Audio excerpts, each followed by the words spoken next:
She returned baby milk at checkout. The billionaire behind her said, "Not today." The fluorescent lights of the grocery store buzzed overhead as Sarah Mitchell's hands trembled, carefully placing the container of baby formula back on the checkout counter. Her 6-month-old daughter, Emma, whimpered softly in the carrier strapped to her chest, and Sarah felt her heart crack a little more. The cashier's sympathetic eyes made it worse somehow, that quiet understanding that this wasn't about forgetting a coupon or changing her mind. This was about survival, about impossible choices, about being $3 short and having to decide between feeding her baby tonight or keeping the lights on tomorrow. "I'm sorry," Sarah whispered, her voice barely audible above the beeping of scanners and the chatter of other shoppers who had money, who had security, who had never stood in a checkout line and felt the weight of failure crushing their chest. She gathered her single bag of discounted bread and marked down vegetables, refusing to meet anyone's gaze, as shame painted her cheeks crimson. But before she could step away, a deep voice behind her cut through her despair like a lighthouse beam through fog. "Wait, that formula. Add it to my purchase, please. If this story touches your heart, please take a moment to like, comment, and share this video. Your support helps us continue sharing these powerful stories on Billionaire in Love. Don't forget to subscribe and hit that notification bell so you never miss an inspiring message." Sarah spun around to find a man in an impeccably tailored charcoal suit standing behind her in line. His silver-streaked dark hair and striking blue eyes radiating an authority that seemed out of place in this discount grocery store on the wrong side of town. He wasn't looking at her with pity, though. His expression held something else entirely. Recognition, perhaps. Understanding born from somewhere deep and personal. "Sir, I can't let you," Sarah stammered, instinctively pulling Emma closer. Pride warred with desperation inside her chest. She had been raised to stand on her own 2 feet, taught that accepting charity was weakness, but Emma's soft cries were growing more insistent, and her little fists were balled up in hunger. "You're not letting me do anything," the man said gently, already handing his black card to the cashier. "I'm choosing to. There's a difference." He paused, studying Sarah with eyes that seemed to see past her worn clothes and into the story written in the dark circles under her eyes, the way her shoulders curved inward as if trying to make herself smaller, invisible. "My name is Marcus Chen, and not today means that today is not the day a mother goes home without what she needs to feed her child. Not while I'm standing here, not while I can do something about it." The cashier rang up the formula along with Marcus's own modest purchases, a newspaper and a coffee, and the transaction was complete before Sarah could form another protest. Marcus handed her the formula, and when their hands touched briefly, Sarah felt something shift in the universe, some cosmic alignment she couldn't name but could feel in her bones. "Thank you," she managed, tears spilling over despite her best efforts to hold them back. "How you don't understand what this means." "I think I do," Marcus replied quietly, and something in his tone suggested a history, a pain he'd carried that made him the kind of man who noticed someone returning baby formula while others simply scrolled through their phones in line. Sarah wanted to disappear into the parking lot, to vanish with her dignity barely intact, but Marcus spoke again. "Wait, please, just one moment." He pulled a business card from his wallet, elegant and simple with just a name and phone number embossed in gold. "I own a company that's always looking for good people. I don't know your situation, but if you need work, call this number. Ask for Helen in HR. Tell her Marcus sent you personally." Sarah stared at the card, at the name Chen Industries printed in understated letters. Even in her exhausted, desperate state, she recognized the name. Chen Industries was everywhere, a technology and manufacturing empire that had revolutionized supply chain management and employed tens of thousands. And its CEO was standing in a discount grocery store, buying formula for a struggling stranger. "I don't understand," Sarah whispered. "Why are you even here? Why would you help me?" Marcus's expression softened, and for just a moment, the billionaire CEO disappeared, replaced by someone who remembered what it felt like to stand on the edge of losing everything. 27 years ago, my mother stood in a checkout line not far from here, She was returning rice and vegetables because she was $12 short. A woman behind her paid the difference. My mother came home crying, but she fed me that night. She told me that if I ever had the means, I should remember that moment, that I should be the person who says not today to someone else's suffering. He met Sarah's eyes. I made my first million when I was 26. I've made billions since. But I've never forgotten being the hungry kid whose mother had to choose between pride and survival. She always chose me. So now I choose people like her. People like you. The parking lot conversation lasted only minutes, but it changed everything. Sarah learned that Marcus's mother had emigrated from Taiwan with nothing, worked 3 jobs, and raised him in a neighborhood where the statistics said he'd never make it out. She learned that he still drove through this area once a month, shopping, in the stores his mother had shopped in, remembering where he came from so he'd never lose sight of where he was going. And she told him, in halting sentences, about losing her husband to cancer 8 months ago, about the medical bills that had devoured their savings, about losing her job as a paralegal when she couldn't afford childcare and had missed too many days caring for Emma. "Call Helen tomorrow," Marcus said as they parted. "I mean it. We have a legal department that needs good people and we offer childcare assistance. No promises, but at least let us try to help." Sarah drove home to her cramped studio apartment, with Emma finally quiet, drinking the formula Marcus had bought, and she let herself cry in a way she hadn't since the funeral. Not tears of despair this time, but something more complicated. Hope mixed with disbelief, gratitude tangled with the fear that this miracle was too good to be true. She called the next morning, her hands shaking as she dialed. Helen answered, warmly said that Marcus had already emailed about her and scheduled an interview for that afternoon. The challenges were far from over. Sarah still had to prove herself, had to walk into Chen Industries wearing her only professional outfit that was now 2 years out of style, had to sit across from interviewers who had never stood in a checkout line agonizing over $3. But something had shifted inside her. The crushing weight of isolation had lifted just enough for her to breathe, to believe that maybe the universe hadn't forgotten her after all. The interview went better than she'd dared to hope.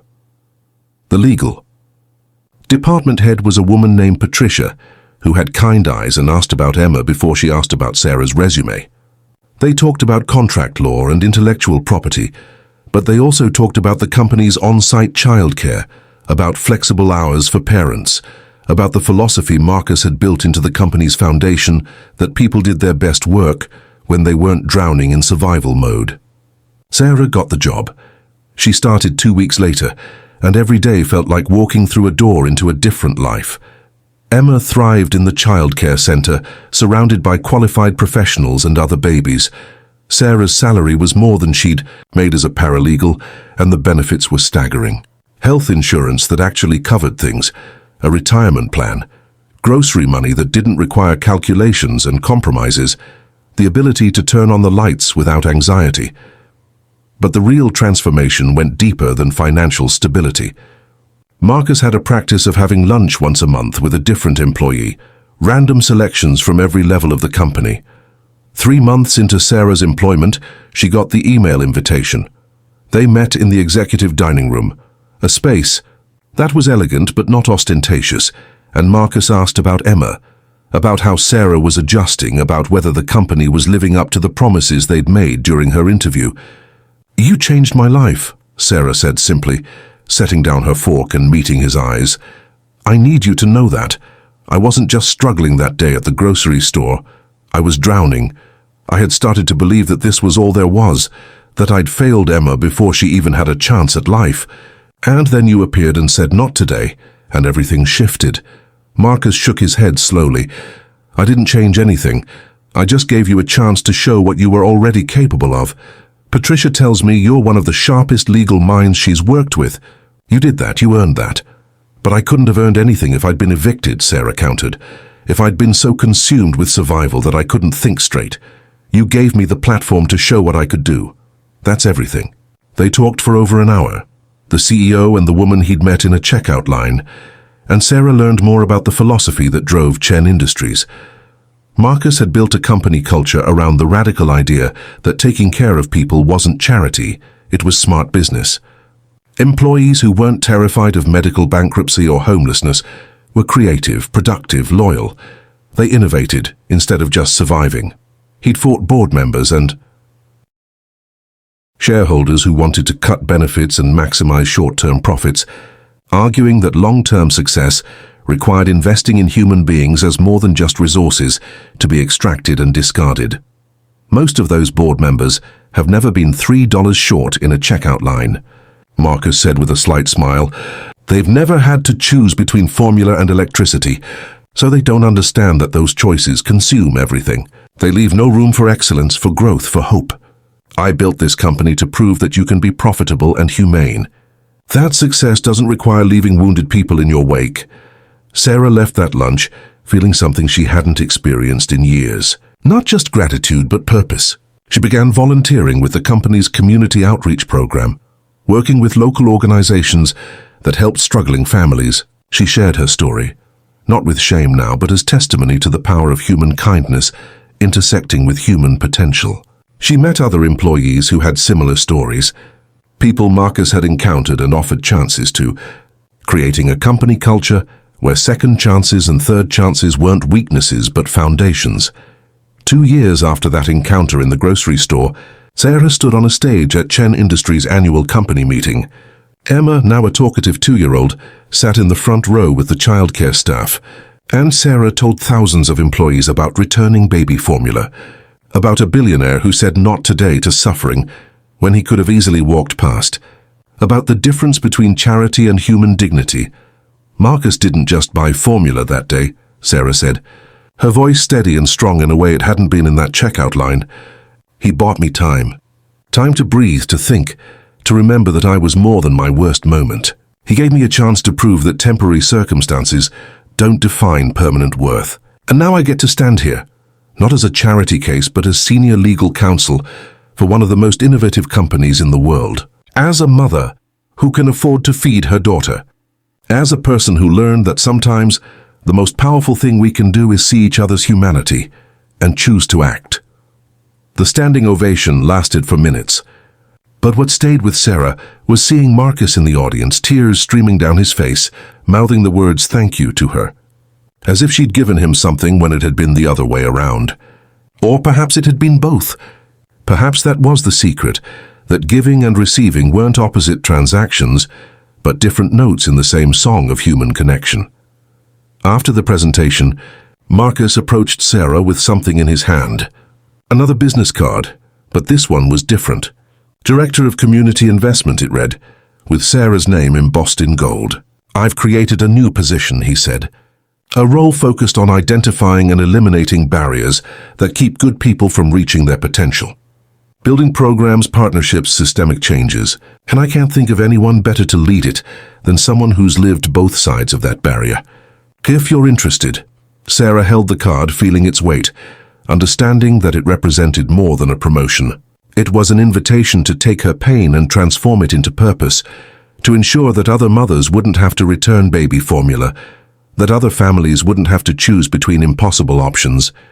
She looked at Emma, giggling with her caregivers, and then back at Marcus. "Not today," she said with a smile, echoing the words that had changed her life. "Not today will anyone face those choices alone if we can help it." Yes, absolutely yes. The grocery store where it all began eventually closed, replaced by a Chen Industries community center that offered job training, childcare assistance, and food security programs. On the wall near the entrance hung a simple plaque.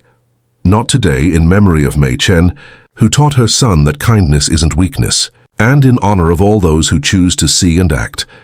Below it was a picture of a young woman and a small boy standing in front of a checkout counter, holding groceries and smiling despite the struggles they'd faced.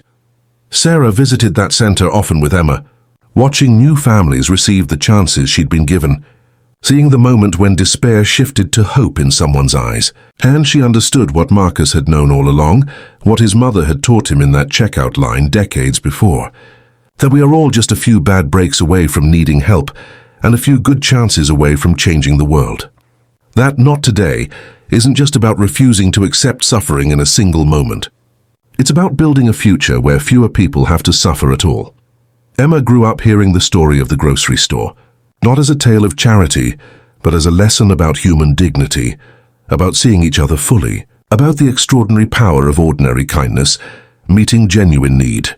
She learned that her mother's strength wasn't diminished by having needed help, and that Marcus's wealth wasn't what made him remarkable. What mattered was the choice they'd both made to transform a moment of crisis into a movement of change. Years later, when Emma was old enough to understand, Sarah took her to that community center and told her the full story. About fear and hunger and impossible choices, about a man who could have looked away but didn't, about how one act of kindness, one refusal to accept someone else's suffering as inevitable, had rippled outward in ways no one could have predicted. "So we do the same," Emma said simply, her child's clarity cutting through to the essential truth. "We say not today when we see someone hurting." "Exactly," Sarah agreed, pulling her daughter close. "We say not today and we mean it. Thank you for watching this story on Trillionaire in Love.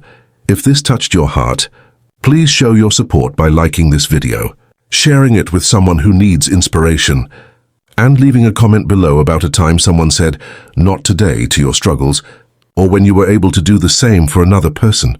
Don't forget to subscribe to our channel for more powerful stories that remind us of our shared humanity. Hit that notification bell so you never miss a message of hope. Remember, we're all just one act of kindness away from changing someone's world. Choose to be that change. Choose to say not today to suffering whenever you can. Thank you for being part of this community. And until next time, keep spreading love and light.